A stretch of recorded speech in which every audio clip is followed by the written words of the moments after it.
Itong importante ito kasi parang hindi tayo nagkaintindihan dito ng mga oposisyon.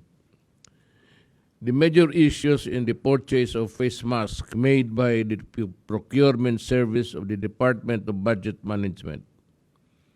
Were the purchases of mask overpriced? Yun ang tanong. Ang sagot is no, they are not. PSDBM procured the surgical masks below the DOTH DTI suggested retail prices during the time. Mas mababa sa suggested prices ng DOH pati DTI. And where there was a high demand for the same, it is not accurate to compare the purchase price of surgical masks at the height of COVID-19 and during the period when the supply of surgical masks began to stabilize.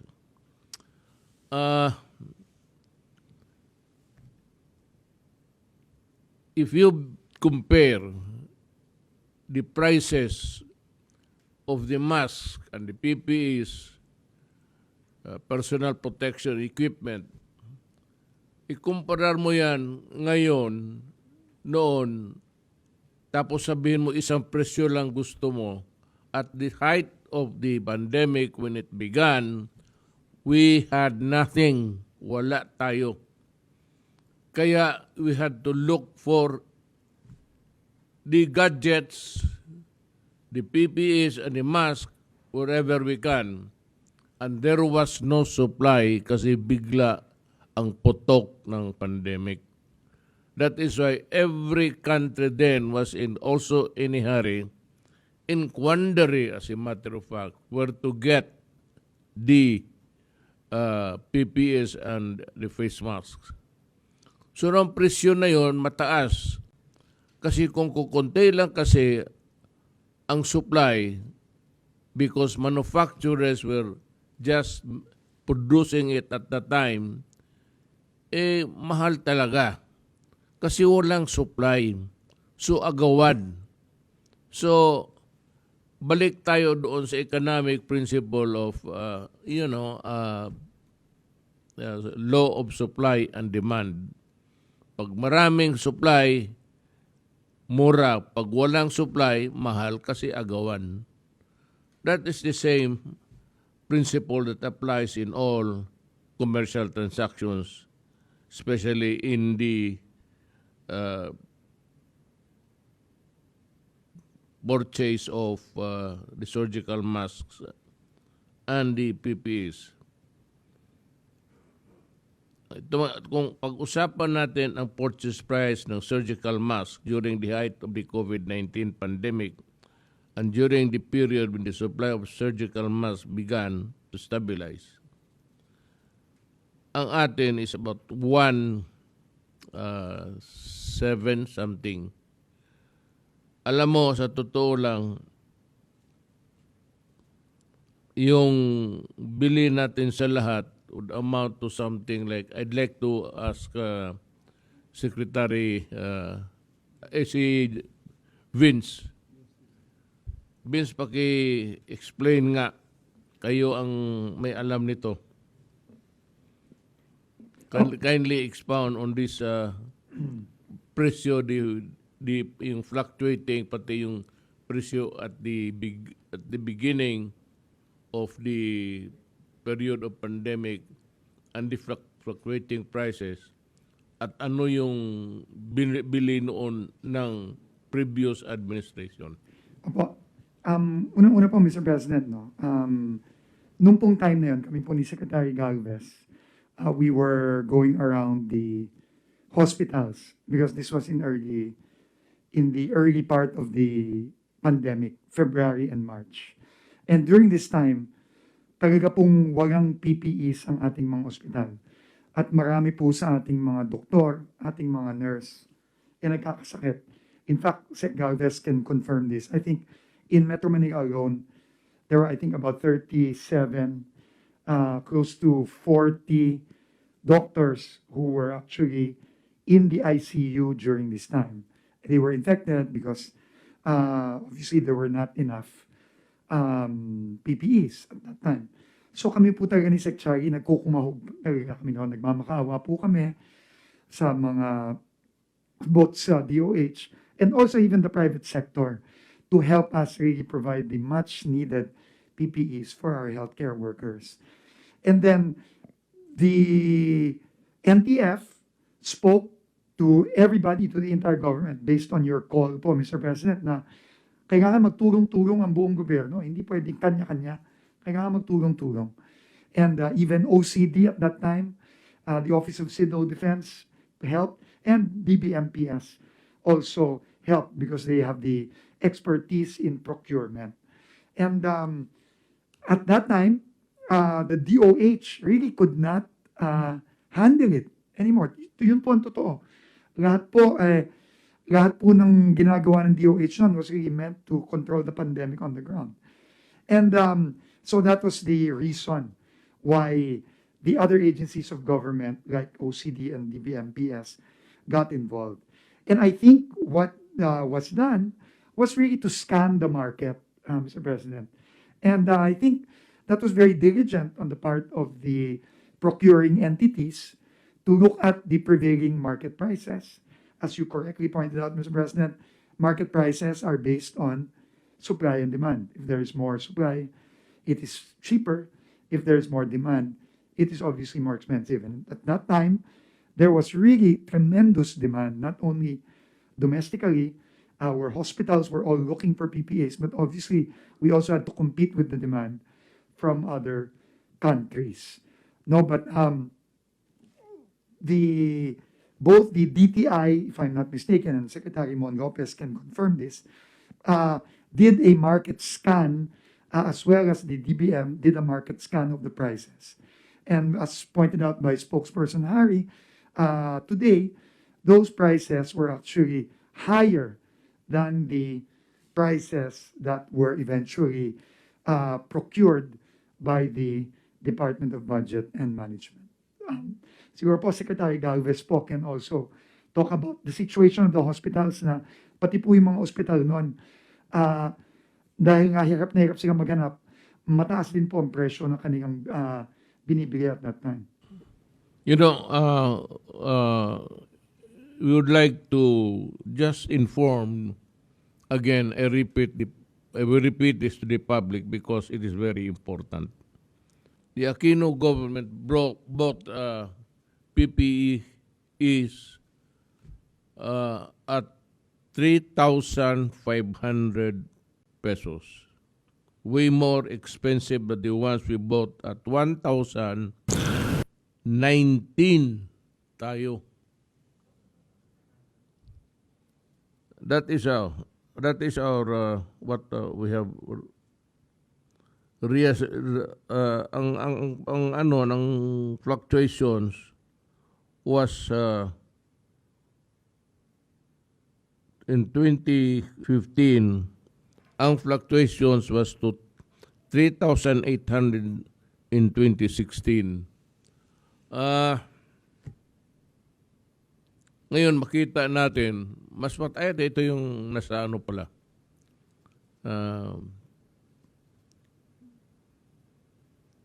Look at the price is 3,500.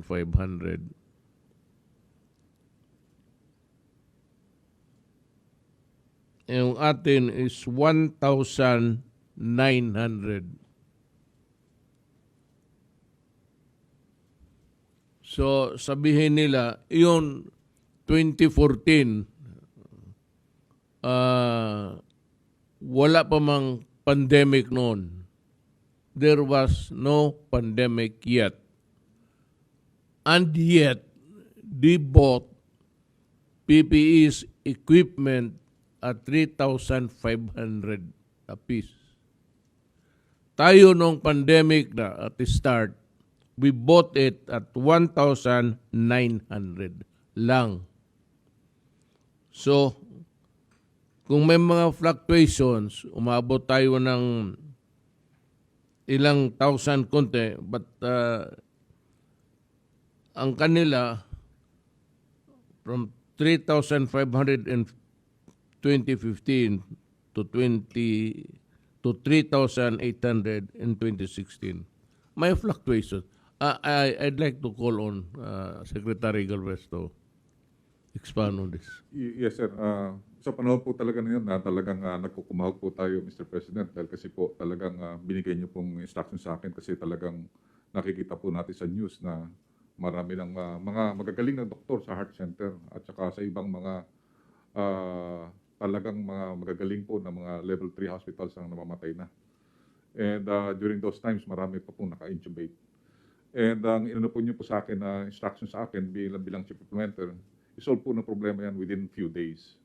Kaya po ang ginawa po namin talaga ay talagang nag-usap po kami ng PSDBM at saka po ng OCD.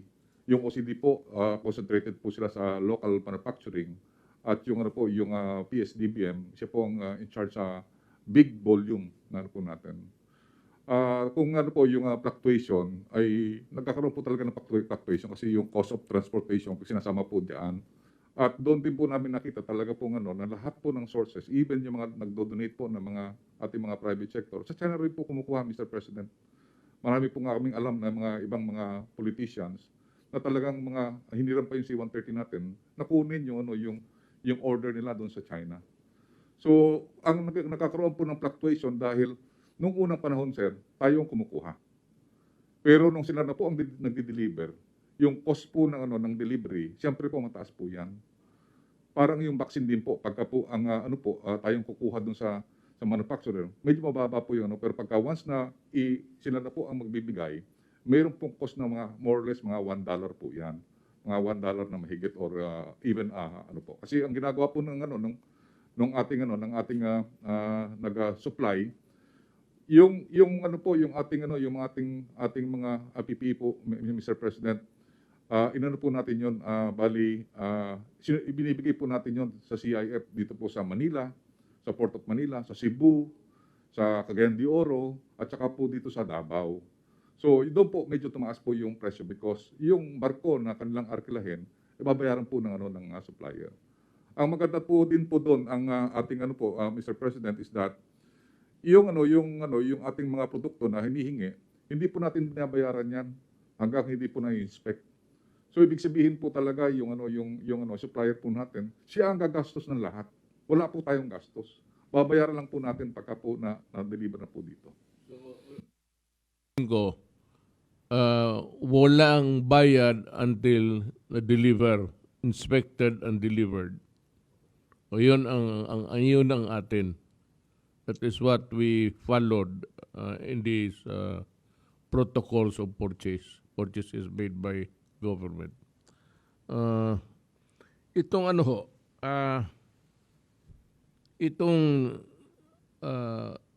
kung sinunod ba ng gobyerno yung mga patakaran ng rules of emergency procurement in this purchase. Harry? Sir, opo. Well, sa 9184 po, meron po talagang provision na kapag emergency, po pwedeng hindi po susunod dun sa public bidding. Pero nagkaroon po tayo ng lex specialist na tinatawag na yung Bayanihan 1 na binigyan po ang presidente ng kapangyarihan na bumili ng wala pong bidding. Pero maski wala na pong bidding, ang ginawa mo ng PSDBM, kumuha po sila ng mga price quotes sa iba't ibang mga supplier. At doon po nila nakita na ang pinakamababa nga po ay 1,950 ang bid. At bagamat ang gusto initially ng supplier magkaroon ng 30% down, nag-insist po ang PSDBM dahil agawan nga po ng PPE sa mga panahon na yon na pinakamababa ng presyo ng 1,950 at babayaran lang yan kung nakarating na sa Pilipinas at pumasa sa testing. So, Mr. Mayor, meron po talagang 4 hanggang 5 quotes ang PSDBM bago po niya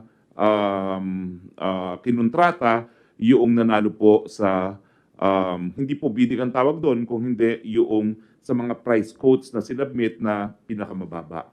So yung sinasabi po nila na marami raw depekto, na maliit lang daw po yung authorized capital stock at saka yung paid up at saka may criminal record ang mga stockholders.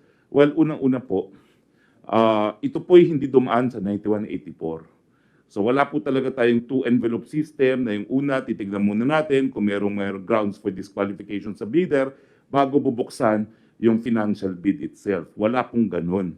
Hindi nga po obliged ang PSDBM na kumuha ng mga price quotes, pero para nga po makakuha tayo ng pinakamagandang terms and condition, kumuha pa po ng price quote.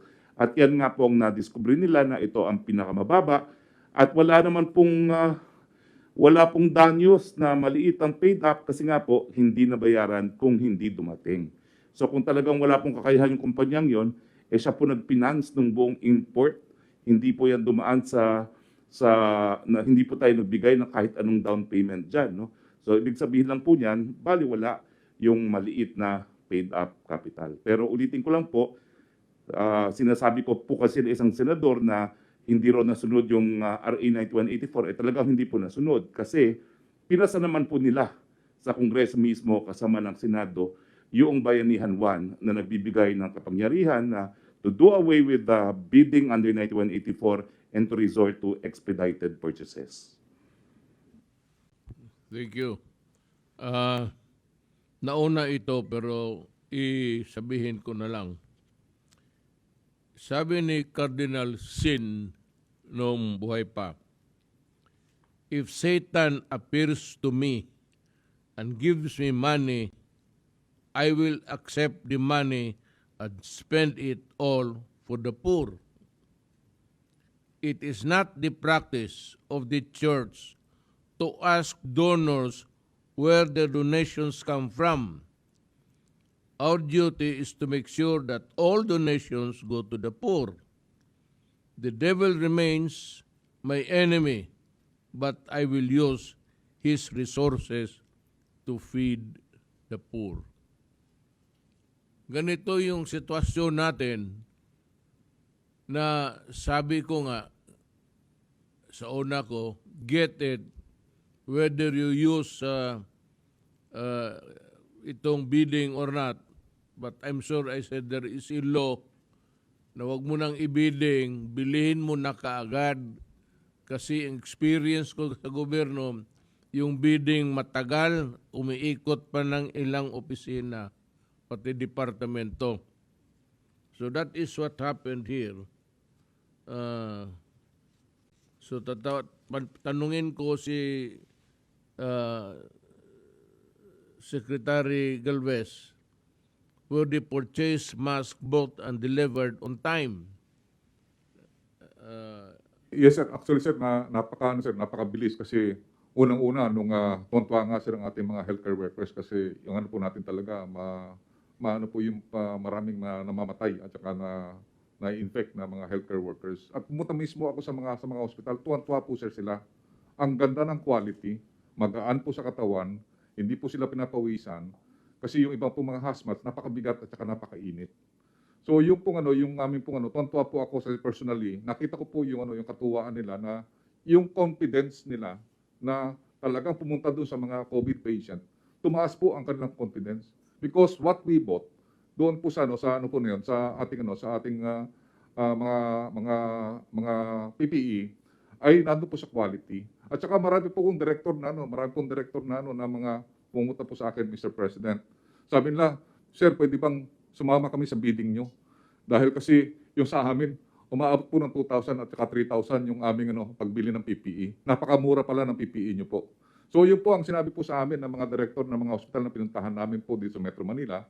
At ako po yung natuwa, Mr. President, dahil naibigay po natin kaagad at nasalba po natin ang buhay ng ating mga healthcare workers. Especially po yung mga specialist natin na karamihan po na mga namatay, yun po ang nakita po natin na talagang nung panahon na nabigay po natin kaagad po yun, yung PPE, ay nasalba po natin karamihan po yung mga ating mga espesyalista po na magagaling na mga surgeon. Secretary Galvez, the next question that they would be interested to ask, and ito naman yung gawin nilang issue is, were the purchase mask made of good quality?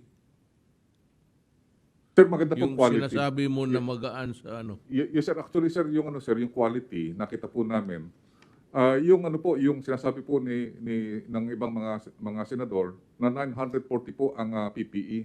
Yung po ano lang po yun, parang talagang overall. Pero itong PPE po natin na binili po, Mr. President, ang goggles, ang ganda. Ako tuwa po ako sa goggles kasi talagang inang nakafitting sa ano po eh. And aside from the goggles, meron po siyang face mask. And at the same time, yung kanyang yung quality niya, meron po siyang tinatawag na heat shield. Meaning yung tahi, may takip. Yung mga locally made, sir, na without sir, na sa iba naman sa yun ang nakita namin na difference. Kaya they prepared yung binibili po ng gobyerno dahil gusto nga nila na yun po napakaganda sa katawan, at the same time they feel very protected po. So, would I be correct to say now that no public funds or payments were released until it was ascertained that the medical supplies were completely delivered and the same are compliant with the technical requirements as specified by the DOH or by other agencies that requested the purchase? Yes, sir, makatis po ako dyan, sir, dahil kasi kasama po dyan ang AUP, kasama rin po yung ibang mga logistics officer na nag-inspect po, sir.